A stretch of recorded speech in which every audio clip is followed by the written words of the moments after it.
Good afternoon, everyone, and welcome to Care Connection, the free live webinar. Before we begin, I want to let everyone know that today's presentation is going to be in listen-only mode. So on the right-hand side in your control panel, at the end of the presentation, you will be able to type in your questions or comments, and I will read them to the presenter. In addition, on the right-hand side in the control panel, you will see handouts, and today's PowerPoint is in PDF under handouts. Today's topic is Caregivers in the Middle, a guide for family caregivers of children and elderly family members. Our guest presenter is Ali Molay, and he is an advanced doctoral student in the clinical psychology program at the University of Nevada, Reno. Ali currently works as a caregiver coach at the UNR Nevada Caregiver Support Center, where he provides individualized and group support services for persons with dementia and their family caregivers. Prior to entering the doctoral program at UNR, Ali earned a Bachelor's of Arts degree in psychology at the University of California, Santa Barbara, and a Master of Arts degree in clinical psychology at the Teachers College through Columbia University. The focus and passion of Ali's work is promoting the emotional well-being and quality of life of older adults. Thank you, Ali, for volunteering your time today, and we will begin the presentation. Thank you, Heather, and to the Alzheimer's Foundation of America for having me, and for all of you listening today. I really appreciate the opportunity to talk about this topic. So today, what I'll be discussing, if I can just advance the slide, is Caregivers in the Middle, a guide for family caregivers who have children and also are taking care of, elderly family members with a cognitive disorder, with dementia, okay? And so specifically the sandwich generation who are in the middle of caring for both children and elderly family members or spouses who have dementia. And as Heather mentioned, I work with Dr. Jane Fisher at the Nevada Caregiver Support Center. We're primarily a research facility now. At the time of the introduction, I was a caregiver coach there. We now primarily do research, but we did work with caregivers in navigating that challenging but rewarding path of caring for family members with dementia. So I hope to relay some of what we've learned in that process with you today.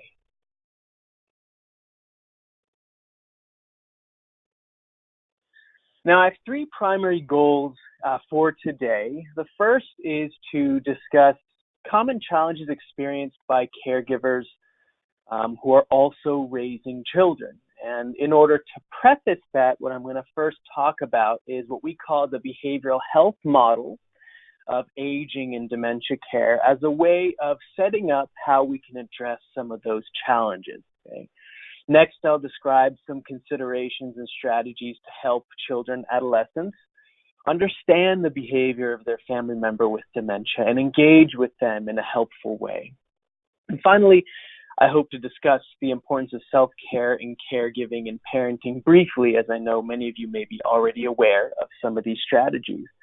And the majority of my talk is targeted toward caregivers who are in this so-called sandwich generation, but I hope to the professionals in the audience, if there are any, some of what I discuss may be useful to you as well. Okay. Now, I know many of you may be aware of what dementia is. I'll specifically discuss what I mean when I use that term, just so we're all on the same page. Excuse me.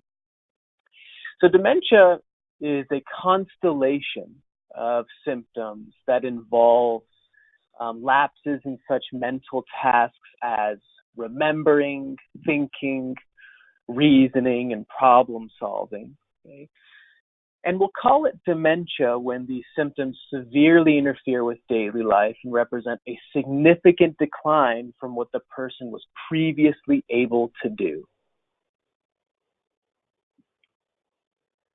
Now, there are both reversible and irreversible causes of dementia. The reversible causes involved can range from infections, adverse reactions to medications like antipsychotics, hormone imbalances, and even depression can look a lot like dementia. So it's important to be evaluated by a neurologist to make sure these reversible causes are addressed.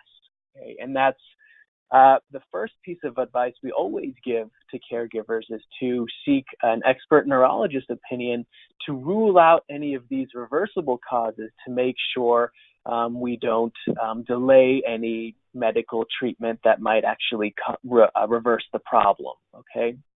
And the other issue here is that some of these problems, like heart and lung problems, as I have written here, can also exacerbate some of the memory problems that we see in persons with dementia. So again, it's really important to have a medical practitioner who's qualified to make sure some of these problems are not causing some of the symptoms of dementia. Now, the irreversible causes are in the form of cognitive disorders, and that's what I'll be talking about today. These range from diseases like Alzheimer's disease, the most common form. Cardiovascular or heart problems can lead to what's called vascular dementia.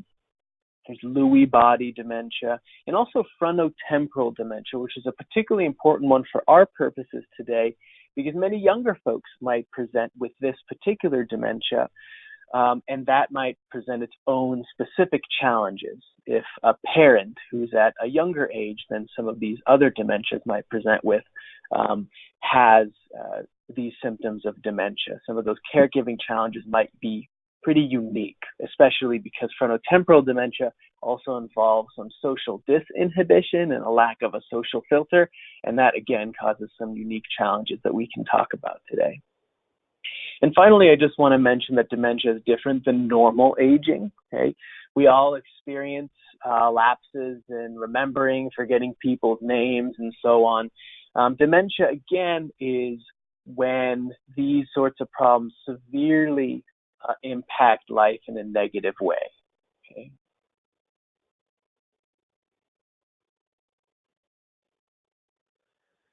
Now, it's important to understand how cognitive disorders affect behaviors. So we know that behaviors of persons with dementia differ from day to day and across people as well. You know, we like to say if you've met one person with dementia, well, you've met one person with dementia. Okay. That being said, the behavior of an individual with dementia is still influenced pretty significantly by their environment. And that means other people, the things going on around them, their past routines, and so on. Okay?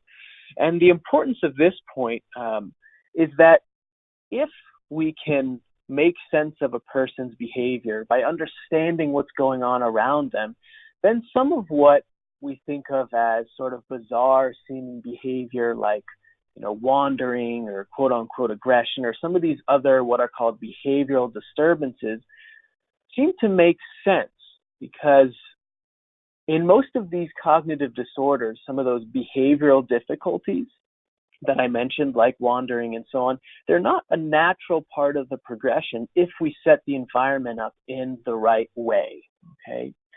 So what happens is if we can understand how the environment influences the behavior of an individual with dementia, their behavior can seem predictable and so a little bit more manageable, okay?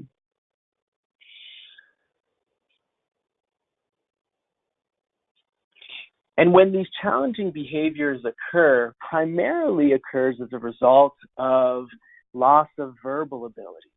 Okay? So when the person is no longer able to communicate to us what they're thinking and feeling, okay, well, then we're left in the dark as caregivers. Okay? So that means pain, discomfort, fear, boredom, or sadness. These are experiences that the person may not be able to communicate to you, but that still might be occurring. And often what we see is that some of what we consider, quote, challenging behaviors occur as a result of some of these particular experiences rather than the progression of the disease itself. So this underscores that point of seeking expert medical opinion and also being really attuned to what's going on in the person's environment. Because if we can tell that they're in pain or discomfort, well, then that leads us to a way in order to reduce some of those challenging behaviors rather than looking at the challenging behaviors themselves as things that are what the person is doing intentionally or just to harm us. Okay, so again, what's important is that these behaviors communicate what the person with dementia cannot verbally articulate themselves.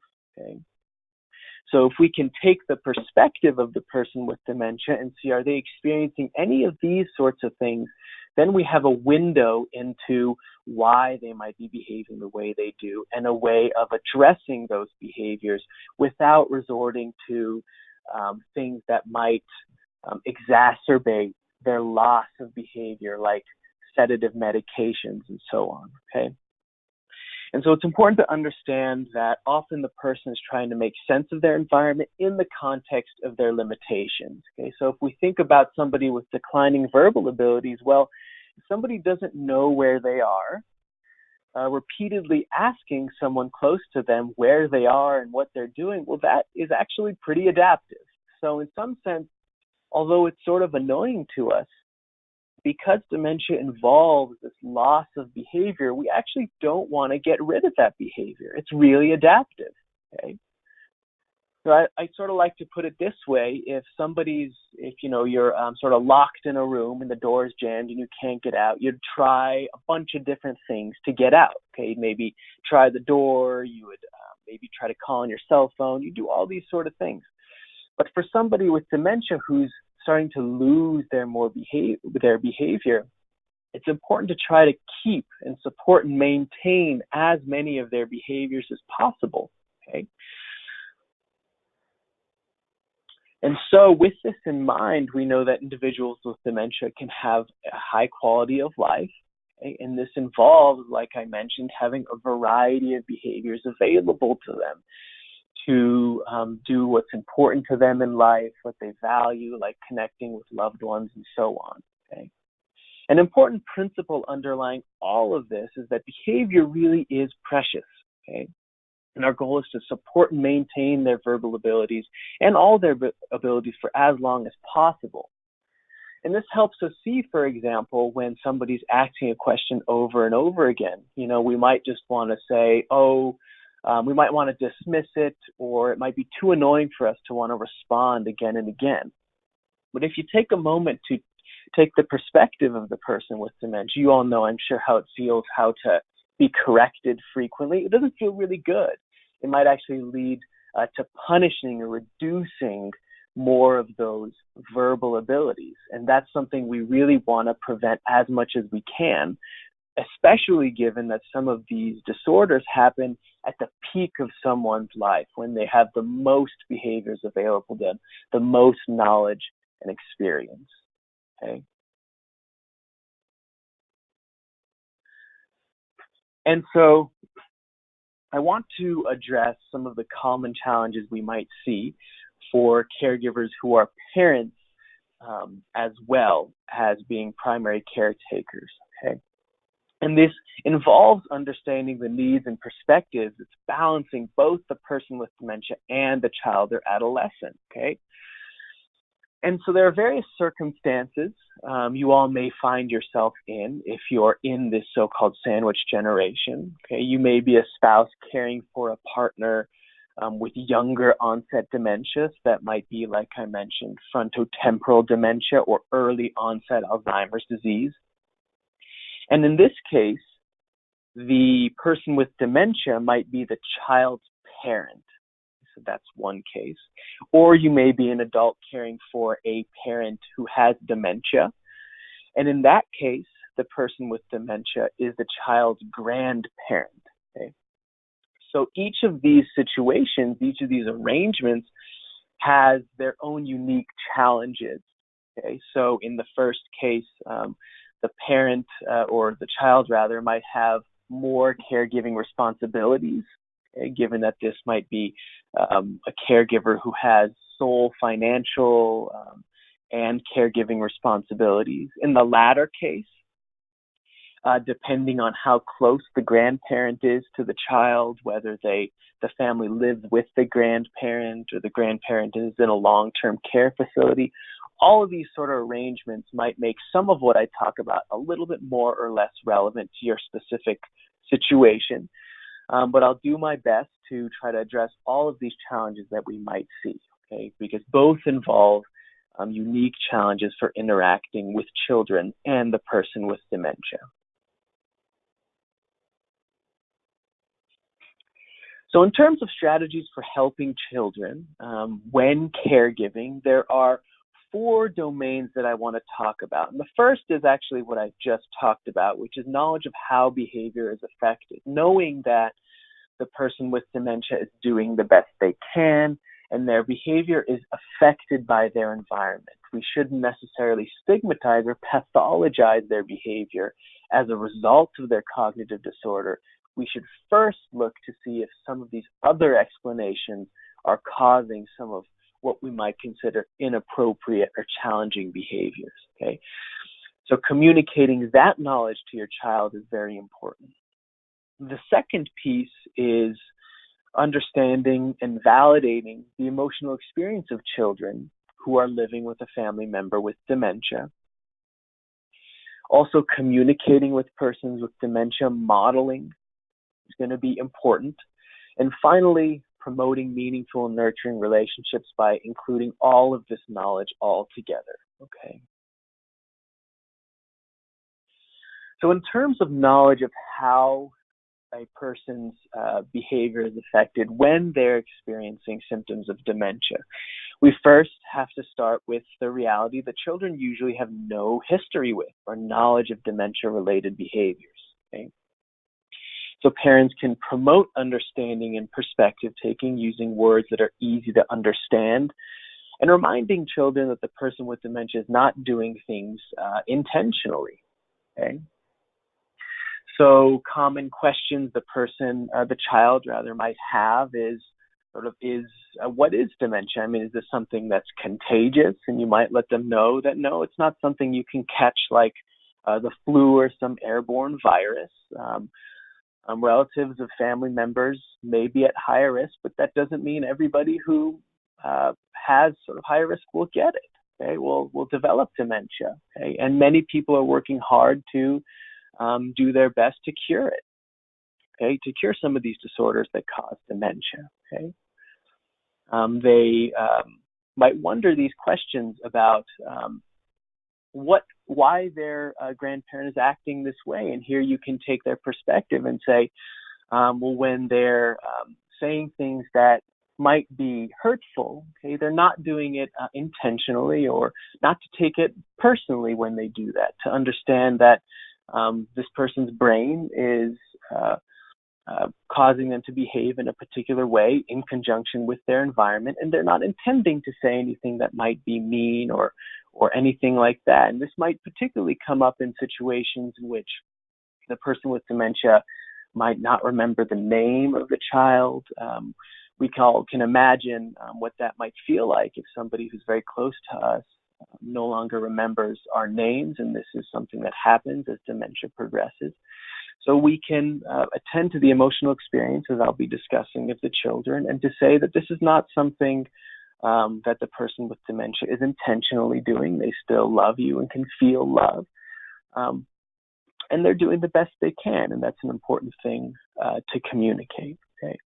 And one other consideration that I just want to touch upon is that at some point, particularly for older adolescents, it might be important to set up what to expect down the line. Perhaps that somewhere along the line, the persons with dementia behavior might become a little bit less and less recognizable in some ways, that there's some worsening progression.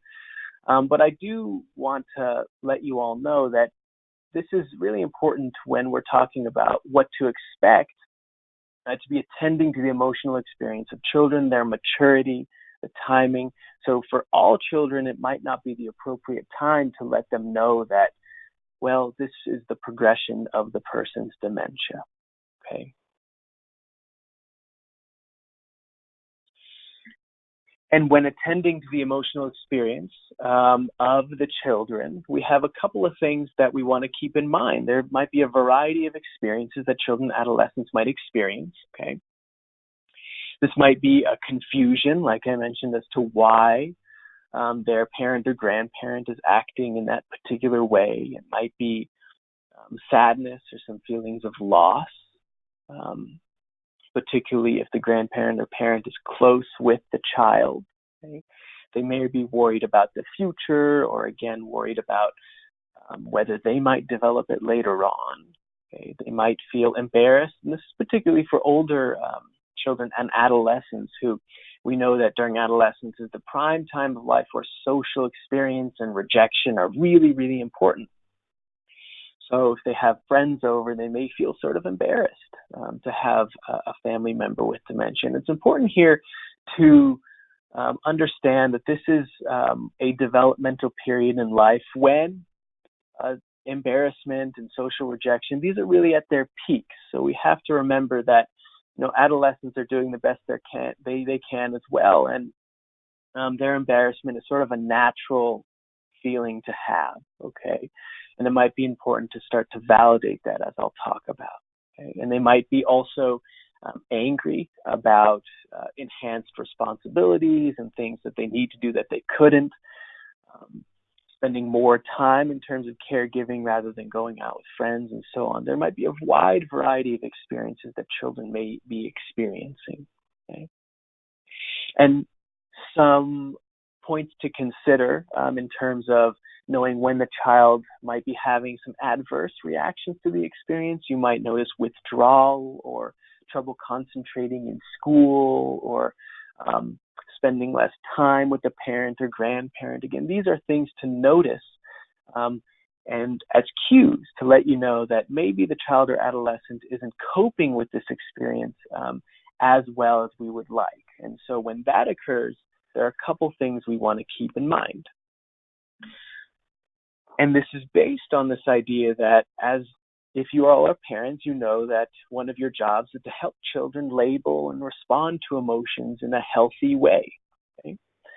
And one way to do that is to notice, ask, and the most important thing is to validate the emotional experience that children have. Okay, so this might be if an older adolescent had friends over and a grandparent or a parent may have been making inappropriate comments toward the friends, for example, as might happen with individuals with frontotemporal dementia where the social filter is less.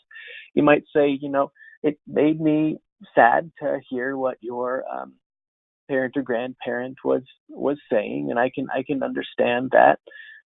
Tell me how you were feeling and how I can make it better. Okay. And it's important in terms of validation is not only acknowledging, but also normalizing the experience, saying, I completely understand why you might feel that way. And it allows them to express their emotions to you in a way that will be free, and so they're not holding back from you for fear of sort of punishing how they might be feeling. And that leads to a more open communication style and less conflict overall, particularly when you might want to be asking them for enhanced responsibilities, for them to make some sacrifices to their social lives and so on. Okay.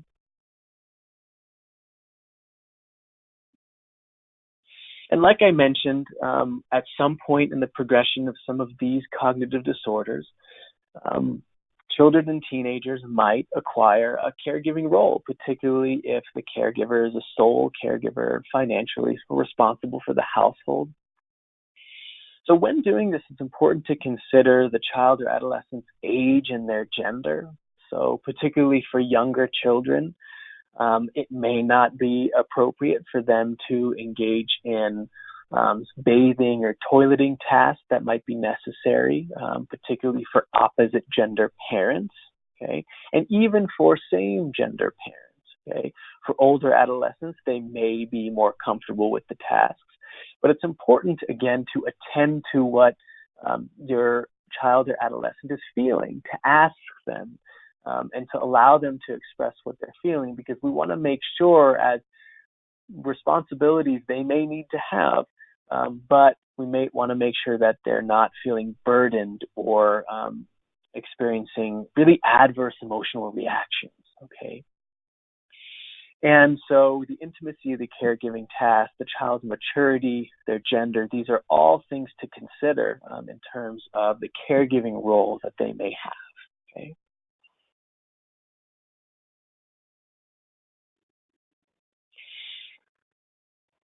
The third point that I want to discuss is enhancing communication. So, as I said, at some point in the progression of these disorders, we see that verbal abilities start to decline. We no longer have access to what the person is thinking or feeling, and it makes it far more difficult to communicate, particularly if the person is unable to remember conversations that you've had in the past. So, modeling communication is going to be very important for children and adolescents to see, okay? And when I'm talking about communicating with persons with dementia, we tend to talk about three rules that we like to say. The first is don't argue. The second is don't argue. And the third is definitely don't argue. So this is easier said than done. But as I mentioned before, verbal abilities are declining, and our goal is to support and maintain these abilities as long as possible, okay? And often, arguments are with reference to what happened really, but our goal isn't to be right in these situations. It's important to remember that our goal is to increase quality of life, and it usually leads nowhere optimal to argue about factual reality with somebody with experiencing some of these symptoms, okay? So it's important to remember that arguing or sort of correcting persistently, that can actually punish behavior. And as I mentioned, you know what that might feel like, and having that constantly happen might be a negative experience emotionally for persons with dementia. So again, we want to take their perspective and say they're doing the best they can in this situation. Their goal is not to harm us personally, although it may feel like that sometimes. So what do we do instead of argue? We be polite, okay? And so the next few slides, this polite model is taken directly from Dr. Sue McCurry's book, When a Family Member Has Dementia. This is an excellent resource for anybody caring for somebody with dementia. So I have the citation down at the bottom there. And I believe it's still in print. So if you can, go on Amazon, see if there are some copies that you can find. And I'll go through each of these components of the polite model in a little bit of detail, okay? So the first part of being polite is to be patient, okay? Asking or saying one thing at a time, speaking slowly and clearly, not necessarily louder, okay? Remembering to speak to them as we would like to be spoken to, okay? O is for organize and observe. This is related to patience, so breaking tasks into very simple steps, okay? And using hand gestures and written signs or notes might be useful for the latter, particularly for persons early on in the progression. Hand gestures might be helpful, pointing. In terms of breaking tasks into simple steps, we want to make sure that we are speaking to them in a way that we really understand, okay? The laughter component here is using a warm, friendly, respectful tone of voice, okay? Remembering to speak to them as we'd like to be spoken to, and giving sincere praise, even for simple jobs well done, okay? I is for ignoring what you can, and this may be the most difficult part of being polite. This is to pick your battles, letting things go when they're not as important as the health of the relationship. And so we might want to stop the person with dementia from doing or saying things that might be healthy or unsafe for them. But if it's simply annoying, we may want to learn to let go as best as we can, okay? Refraining again from correcting or arguing. And finally, the tone of voice. Okay, this is using pleasant matter of fact, that should say, statements, and taking perspective. So persons with dementia, even well into the progression of some of these diseases, are able to pick up on facial or other emotional cues from people. Okay, and so if you're feeling angry or communicating in an angry way, well, they might do the same as well. Okay, so remembering that they're doing the best they can, and matter-of-fact statements are really the best way to communicate rather than commands. So for example, if you have a particular medication that you'd like them to take, saying, I have your 9 a.m. medications for you here, rather than commanding to take it and so on. And eye and body contact, so this is looking directly at the other person when speaking or listening. Some of these may seem very obvious, but it's important to remember them as much as we can, to remember almost like a mantra over and over again, to remain polite. Gentle touch can help orient the persons to us, okay? And when we're speaking to them, we might want to remain at their level. Talking down to them might feel not as good or friendly as if we're at eye level. And so important thing to remember throughout all of this is to remember what our goals are when we're interacting with our family members with dementia and with our children, okay? That everybody in this situation, including you, is struggling to do the best they can, and the person with dementia is doing the best they can with his or her deficits, okay? And trying not to get caught up in your feelings and responses, instead, as you would with your own children, noticing and validating your own feelings and thoughts, remembering what you're trying to accomplish, okay? That the goal is quality of life, not being right, and then thinking about what the individual is trying to accomplish as well, okay, given their deficits. And so putting this all together, if we're able to communicate with persons with dementia in a particular way, model that for our children and adolescents, and validate the emotional responses of our children, all while teaching them about persons with dementia and their behavior, then we can help nurture meaningful and supportive relationships. And engaging in shared activities can also help do this. Those are activities that are less verbally demanding. So maybe some TV shows that are not demanding in their storyline. Maybe some simple household chores like washing dishes or doing the laundry, maybe going out for a picnic on a nice day. Okay? Craft, scrapbooking, looking at old videos or home photos. Okay? So these are very important ways of nurturing the relationship. Okay? Increasing positive and meaningful moments in addition to preventing any sort of conflicts. And so this can also be an amazing learning experience for children to see you interact with your family member with dementia in this caring, perspective-taking way. They're watching, they're impressionistic. They will be able to see and appreciate how you're acting towards them, and that it may take some time, but they will hopefully and likely follow suit. Okay, so this can be an amazing learning experience for children to learn qualities like compassion, loyalty, and devotion. Okay. And finally, I just want to touch upon self-care. Okay, these are points that you all know, so I'll go through them briefly, but it's worth talking about again because they're so vital to the health of the family unit as a whole.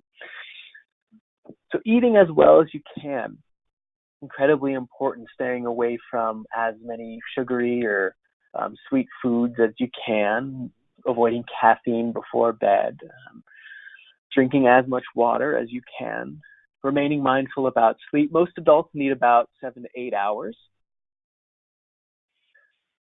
Exercising as often as is feasible. So this could be finding a buddy to exercise with, incorporating into your routine, and seeking social support. You don't have to do it all alone. It's okay to ask for help, and it's also okay to say no if you're feeling overwhelmed with the amount of tasks that you have.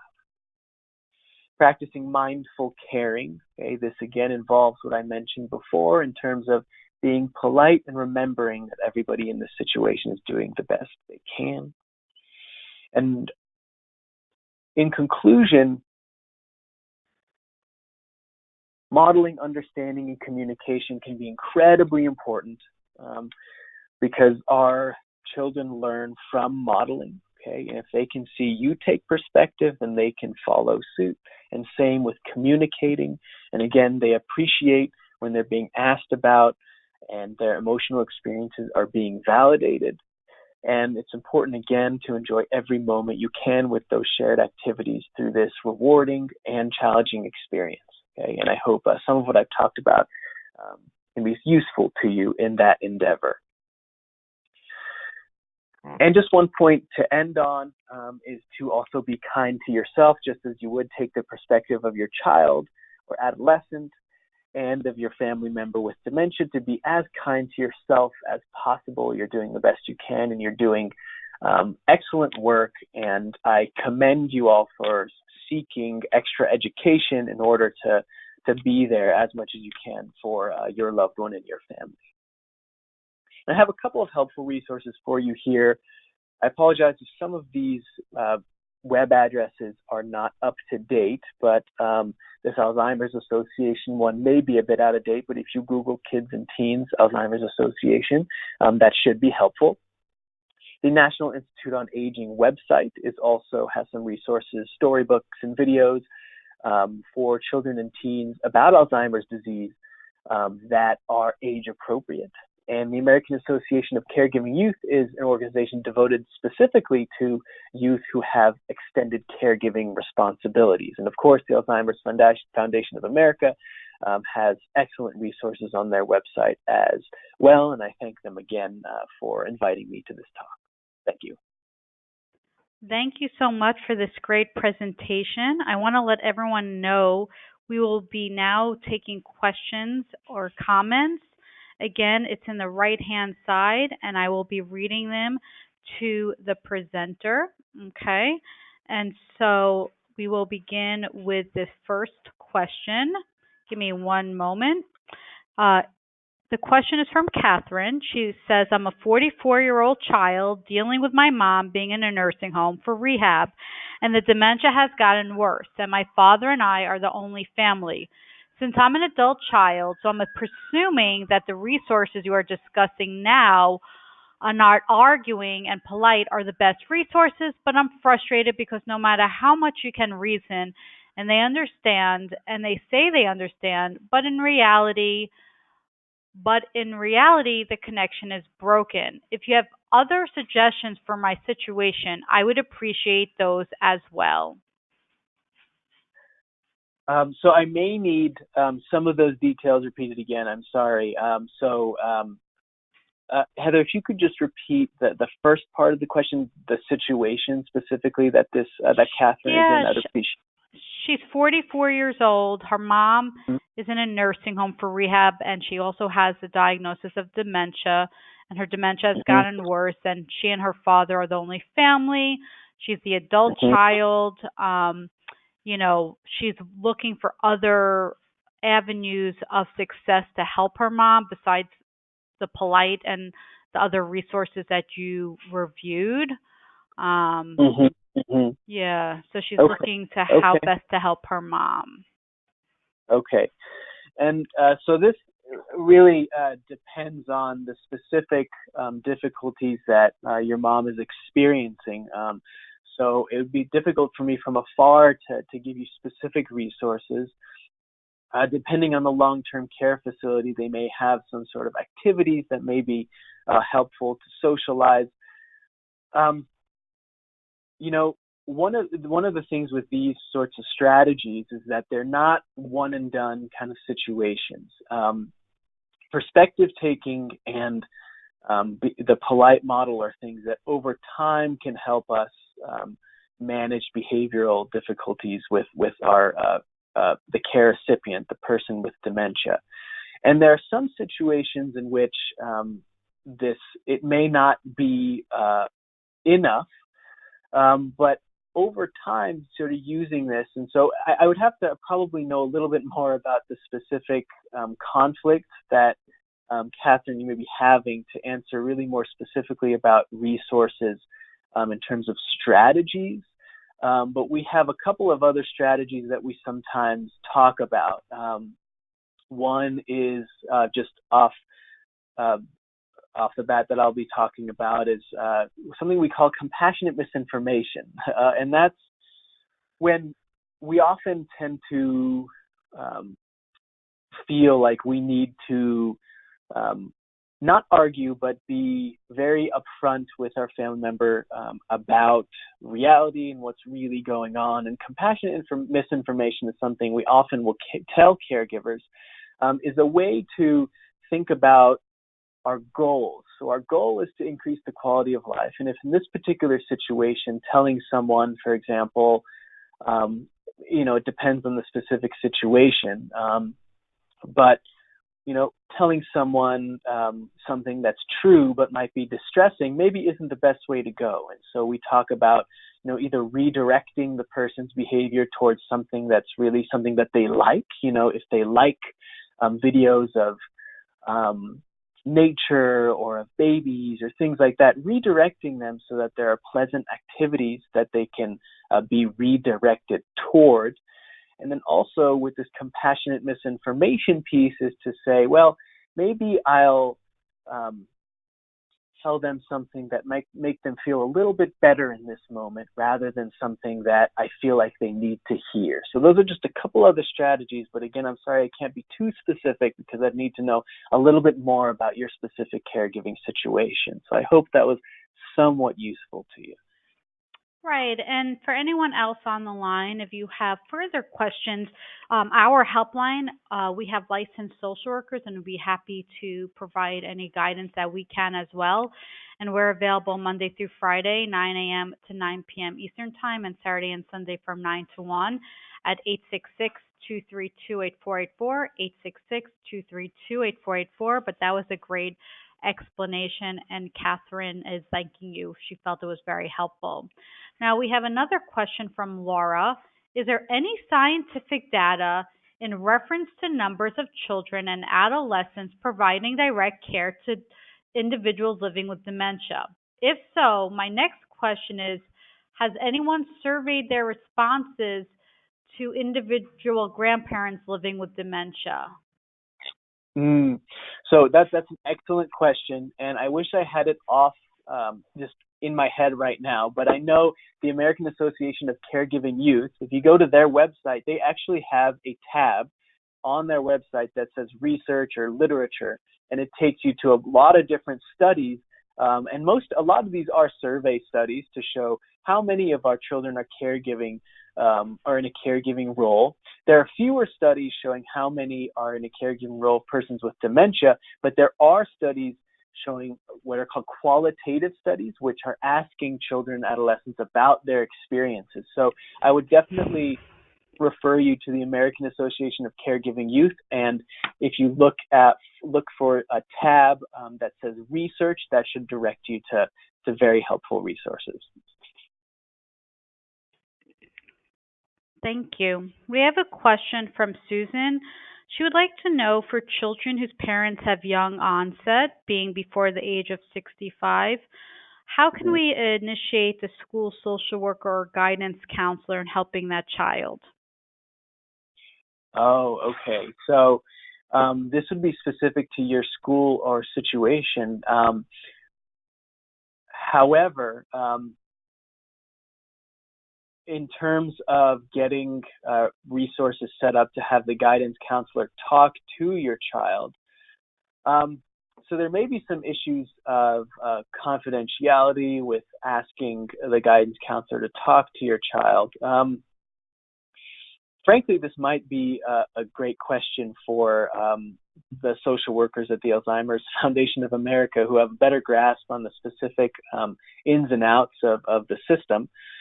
However, depending on, you may want to call the school and ask what their requirements are for confidentiality, and if you're allowed to ask the guidance counselor to call your child in to specifically talk with them, because that, I think that's a great idea, because that's a great way for them to um, talk about and have their emotional experiences validated. So the first thing I would do is talk to the school administration and see if a guidance counselor can talk with them, because that would be an excellent avenue for your child.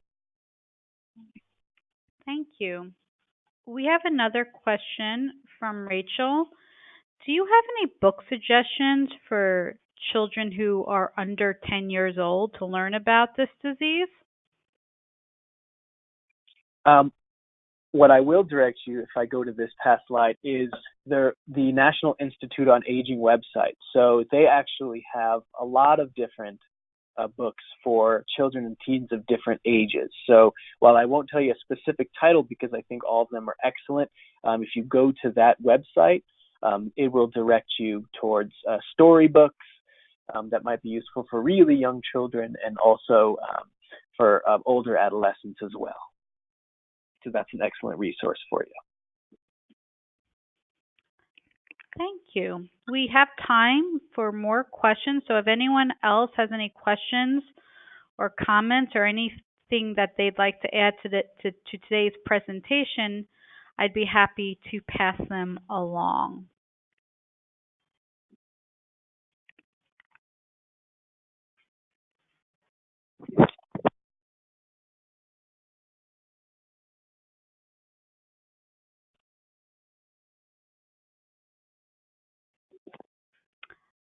We have a question from Susan. Is it appropriate for a mother to have the child and family go to family counseling if they do have a grandparent living in the home and it is changing the family dynamics? Would you recommend family counseling? That's a great question. It really does depend on what some of the problems are. If you find that it is might be difficult for you to reach your child, so for example, you're trying to embody some of the suggestions here of asking your child about their emotional experiences and validating, and you find that you're able to do that and it's not reaching your child, it may be appropriate to either have them see the school counselor, like was suggested before, or go through family counseling. I wouldn't say it's a requirement. I would say this is something that over time you might be able to foster yourself with your family. But it might not be useful to have the person with dementia there at the family counseling session. That really depends. It may be something you might want to do just with your child if you're noticing problems there. But I think family counselors can really do a lot to help us learn some of these skills, asking about validating emotional experiences in real time with your child. So that definitely can be helpful, because it's one thing for me to say, ask and validate your emotional experiences. It's another thing to do it, especially because with our histories with our family, we have particular ways that we've responded to our children, our parents, and so on. And so it's difficult to sort of change significantly, because that sort of throws off the family dynamic. And so if that's what you're finding, it may definitely be useful to seek family counseling. Thank you. And I just wanted to add, through the Alzheimer's Foundation of America, we do have AFA on campus and young leaders of AFA. And so you could find find more about this if you visit our website at alzfdn.org. Again, alzfdn.org.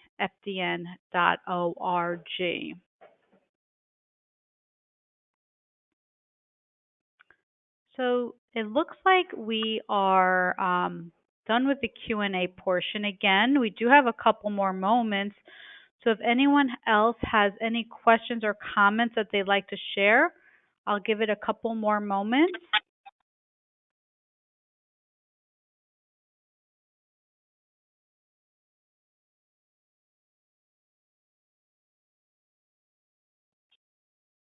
We have a comment from Jason, and he was letting us know that his mom is living with them and she's living in the earlier stages with Alzheimer's, and how they've integrated the mom into the home, the child who's about 10, and the grandmother share a love for the dog.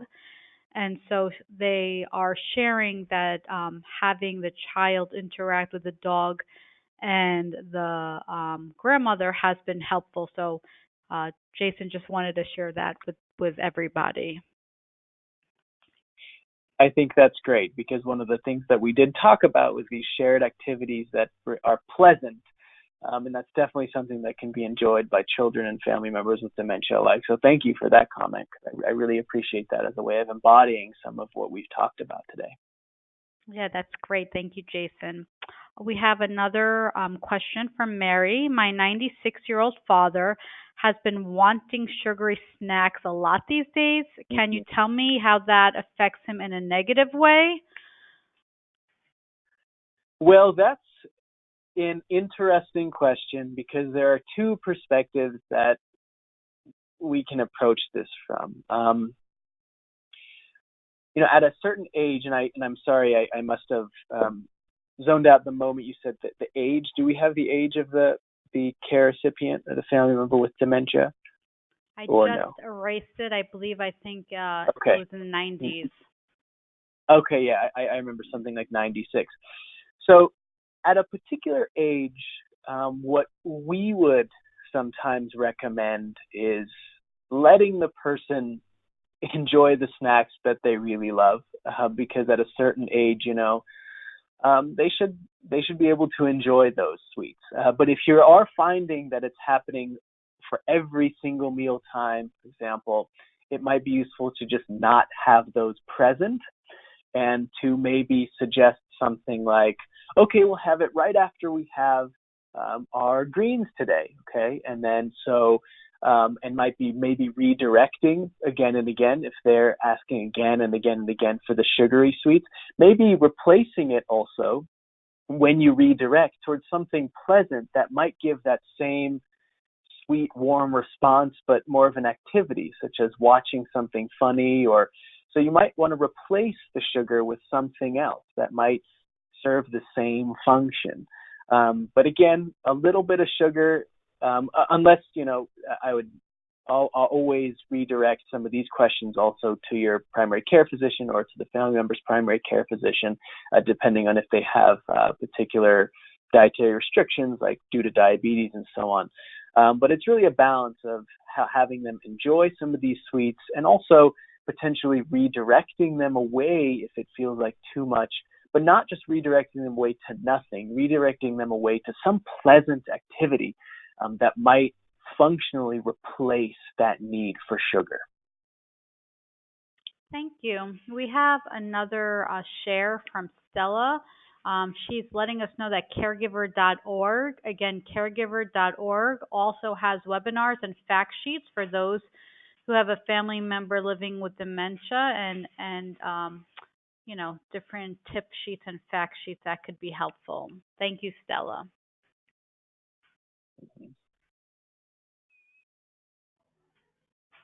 So it looks like we're done with the Q&A part. Again, we do have a couple moments. So before we wind down, if anyone else has anything they'd like to add, we do have a couple. Oh, I'm sorry, I spoke too soon. Melissa says, it seems that in many non-Western cultures, multi-generation households are more common, with kids, parents, and grandparents all living together. Are there any studies you know of that show benefits or negative outcomes of this multi-generational living versus what we more commonly see here in the United States? Thank you.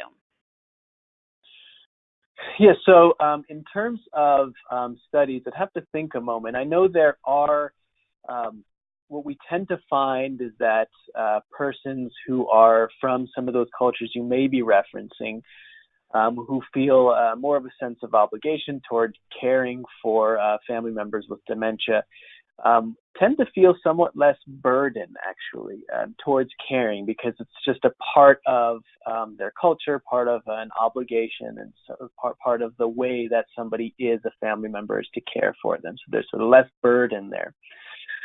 In terms of effects on children, adolescents, I can only speculate that, as what I was saying in terms of modeling, to the extent that modeling communication in a way that's healthy is present there, I think it would be really a useful environment.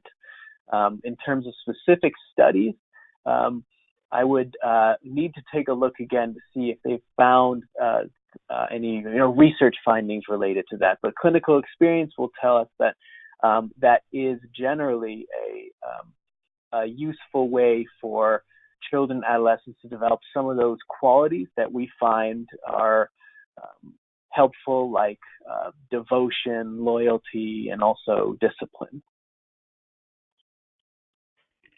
Thank you for that. Again, we do have a couple more moments for any other questions or comments. I'll let anyone type in before we again wind down.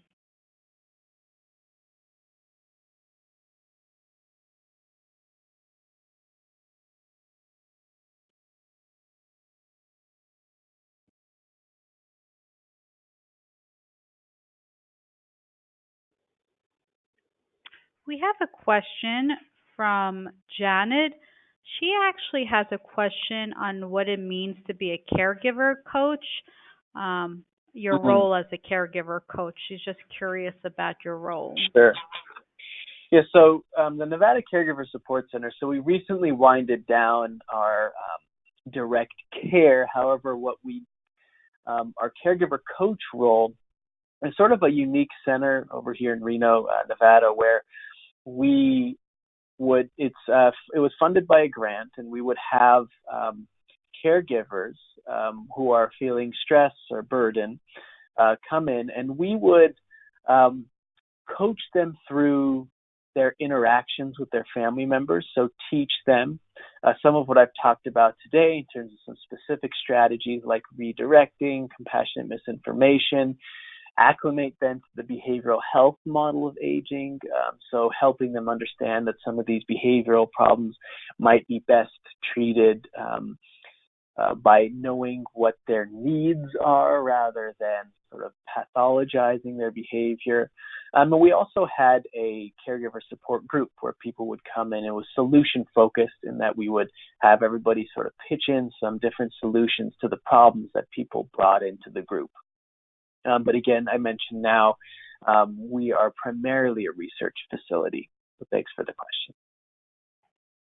Thank you. And that will be it for today's questions. I want to thank you, Ali, for taking out your time today and this amazing presentation. I certainly learned new information, and we had some great questions along the way. And I want to thank everyone for taking time out of their busy schedules to listen and learn with us here at Care Connection. Please, I welcome everyone back for next month, and it will be on September 12th. It will be our next Care Connection webinar, and that topic is going to be falls and home safety and Alzheimer's disease. Again, September 12th will be the next one, and it will be falls and home safety and Alzheimer's disease from 1 to 2 p.m. Eastern Time. And again, I thank everyone for taking out their time today, and especially a big thank you to you, Ali. I hope everyone has a good rest of the afternoon. Thank you so much. Bye. Thank you. Bye. Bye.